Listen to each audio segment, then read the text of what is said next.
Hello, good evening. I'm Dr. Jasmine Rathod, and today we will talk about a very important aspect of literary criticism, and it is structuralism.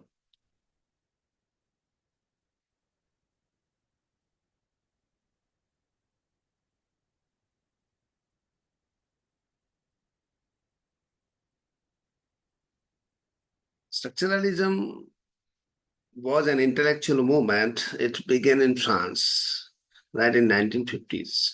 And there were three important figures, prominent persons. They are associated with this structuralism. They are Claude Lévi-Strauss, who was a famous anthropologist, Roland Barthes, who wrote The Death of the Author, and uh, Ferdinand de Saussure. He was a Swiss linguist. And for the first time, he used the term structure in an innovative and peculiar way. So, what these structuralists believed? They believed that language is a system or it is a structure. And as a structure, language is a set of interrelations between two important aspects. And which were they? Which are they? They are visible form and invisible principles. So let me repeat. Language is a system or it is a structure, and it is a structure which is also a set of interrelations between visible form and invisible principles. So there are two things, very important things. Number one is visible form, and number two is invisible principles. So what is visible form? The visible form is a surface structure, and the invisible principles are the underlying principles which controls the system. So we have a surface structure and a deep structure. See, surface structure is, you can say, mere reality, right? Or a word. While deep structure contains principles, right? They are the controlling principles. They are the governing principles. Now, structures. In any language, there are structures, and structures as units are not free. So language contains structures, and structures are not free. So according to structuralists, language is a system. Language contains structures, and structures are not free. They are interdependent. So they are not free. They depend on each other. They are interrelated, right? One relates to the another. Then they are associated or connected to each other. So in language, there are structures, and structures are interconnected, interdependent, associated with each other.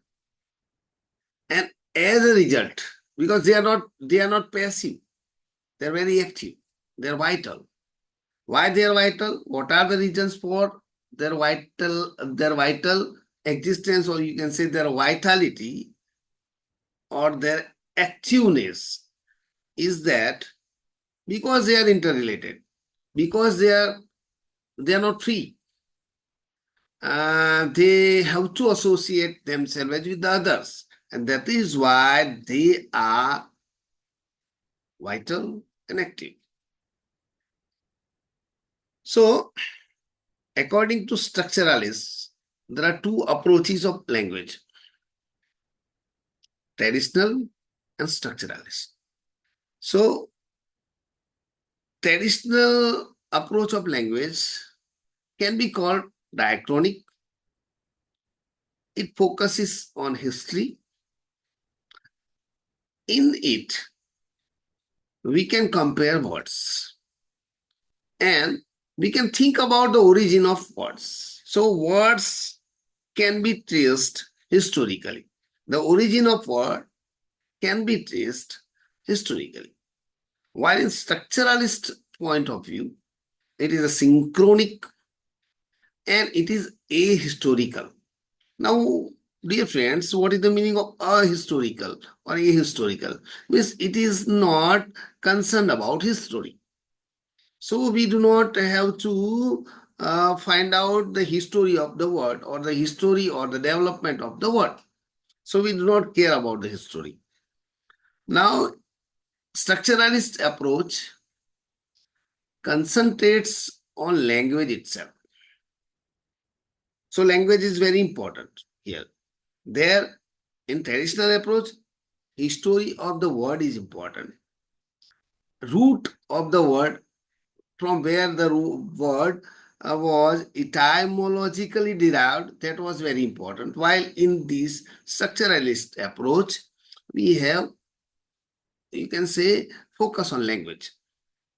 And they believed that language can be separated from its history of development, right? So they do not care about history of language or its progress or its development. So in traditional approach, let us go on. Words directly refer to the objects they describe, while the structuralists, right, they believed language as a structural system. That was this thing or this aspect is also you can say mentioned before. So language as a system, language as a structural system.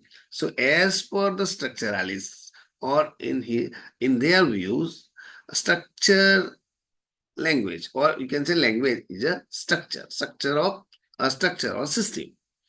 So they believed in the deep structure, and that is why they focused on working of language. So this approach we can call structuralist approach, right?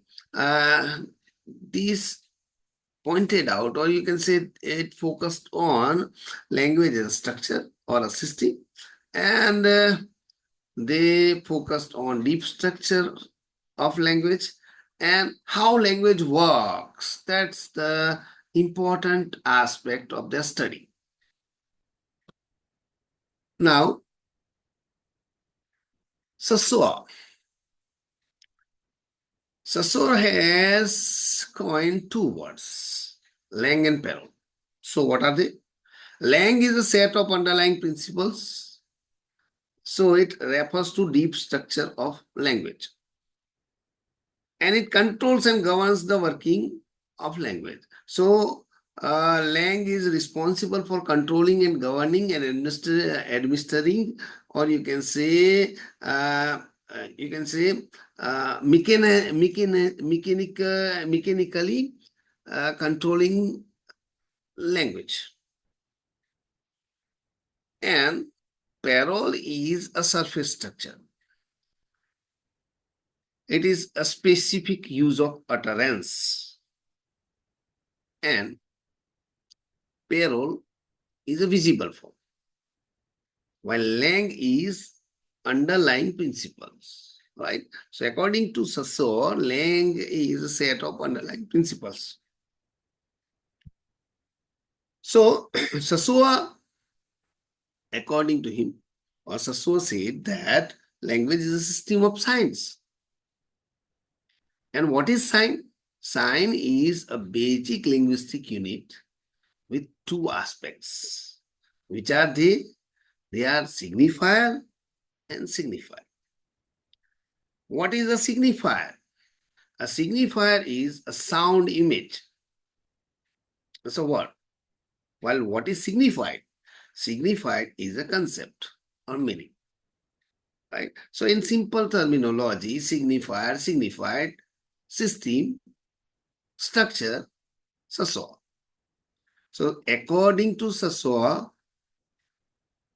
language is a system of signs and it has two aspects.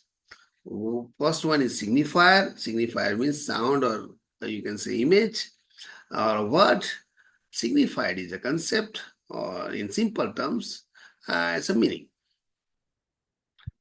Now Sassoa believed that signifier and signified are not you can say dependent. They are not true. They are interdependent. And that is why they work in association. And this association or their association, the association between signifier and signified is called signification. So we have, let me recap. System or you can say structure means language is a system or a structure. Language is a system of you can say science. And we have two aspects, signifier and signified. And these two aspects are not, you can say, independent, they are interdependent. And that is why they have to work in association. And this association is called signification. So, sign, signifier, signified, and signification. So, signifier and signified are connected to each other and they are interrelated to each other and they are dependent on each other. This is called CID concept. So according to Sassoa, signifier and signified are connected, interrelated, and dependent. Or you can say CID concept, once again, signifier and signified are connected to each other, interrelated to each other, and dependent on each other. So they are not three. Even Sassoa states that signs are not free. See, from the very beginning, language as a system, right? It is vital, it is active, and that's why it contains signs, and signs are not free. And they are also interdependent, means they are not free, they depend on others. So they work in association with other signs. And that's why meaning can be derived by understanding their association, means an association of a sign with others.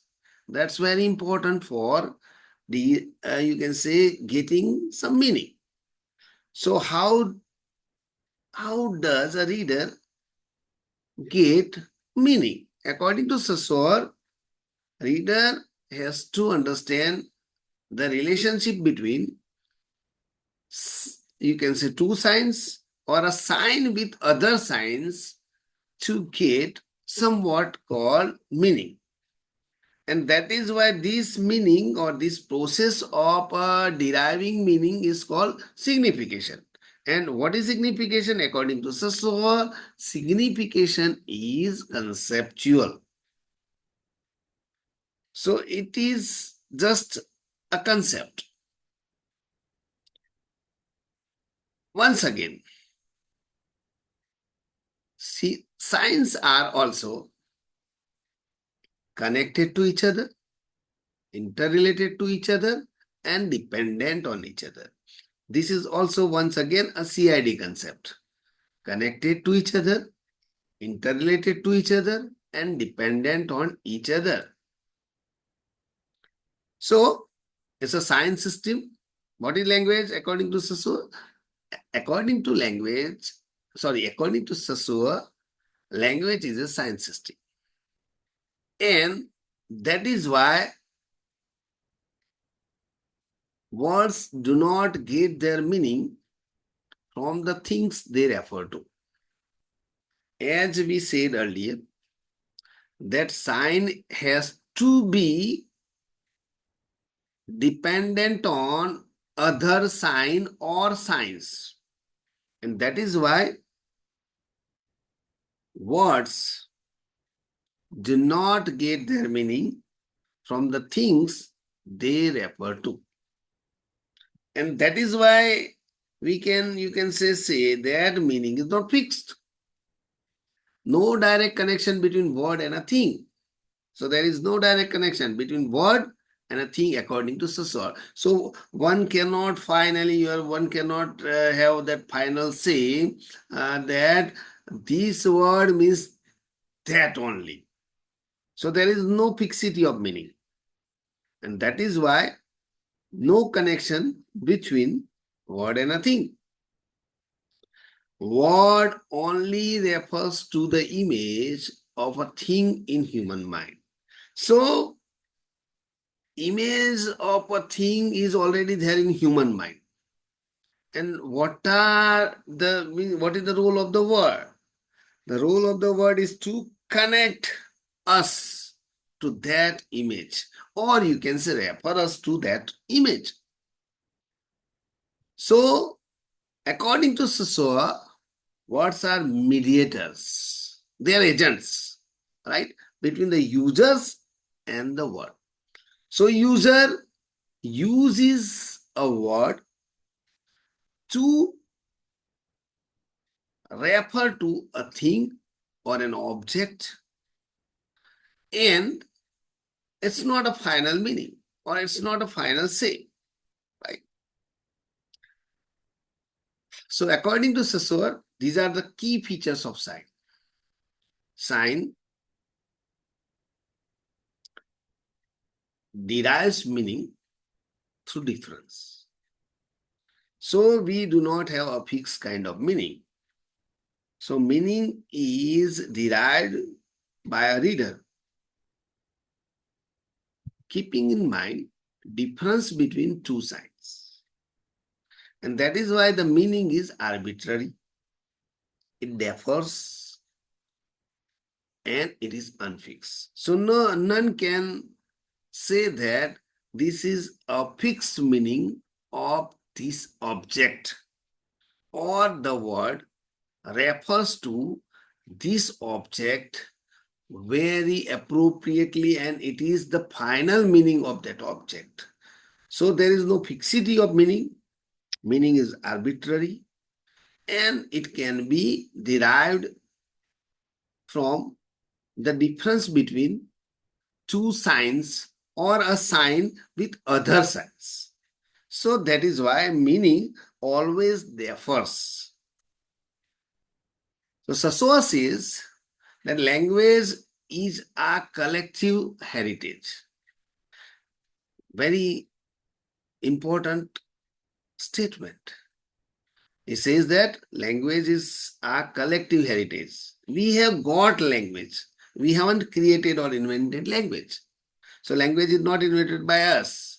It is what we have been, you can say, we have been getting, or we have got from our ancestors. So English is spoken by my father and my father's father, right? Forefathers, and then I speak the same English, right? Or that same Gujarati, Hindi, whatsoever, right? So it's a collective heritage. It is not created. Language is not created. None has created language, right? And words are also not created by us. It is words are already our heritage. So that is why how we derive meaning. So we derive meaning by referring something negatively. That is why A flat is not a bungalow. It is not an apartment. It is not a hut. It is not a mansion. It is not a palace. So on and so forth. So, if you want to find out the meaning of flat, we have to refer to all these words: bungalow, apartment, hut, mansion, palace, home, so on. These words are associated with the word flat. Or you can say the word flat must be connected to other words negatively with a view to find out somewhat meaning, that unfixed meaning, that inappropriate meaning, right, of the word flat. So how can we get the meaning of flat? We can have we must or we should do a process. What is the process? To refer the word negatively to other words, means to refer this sign of flat to other signs. Now let us talk about, yeah. So Sassoa stressed on the negative difference of signs. Signs are meaningful not because they refer something, but because they represent differently. So we get somewhat called the unfixed meaning of a sign by referring it negatively to other sign. So for the meaning, or for if you want to derive a meaning of a sign, we have to do a process. And what is the process? We have to refer to other sign negatively to get the sign of the the meaning of that sign. And that is why meaning can be derived by differing, relating, juxtaposing, associating, situating, validating, aligning, negating, and testing other side. So for the meaning, we have to find out the difference between two signs. We have to relate a sign with the others. We have to juxtapose a sign with the others. We have to associate the sign with the other. We have to situate the sign in the, you can say, space of other signs or in the zone of other signs. We have to validate it, keeping in mind other signs. We have to align with other signs. We have to negate with the meaning with other signs. For example, flat is not flat, right? Or flat is not an apartment, right? Flat is flat because it is not apartment. Flat is flat because it is not palace. Testing, we have to test it, we have to examine it, keeping in mind the other side, right? So we must have other sign. See, the existence of other sign must be there to get somewhat called unfixed meaning of a sign. So that was all.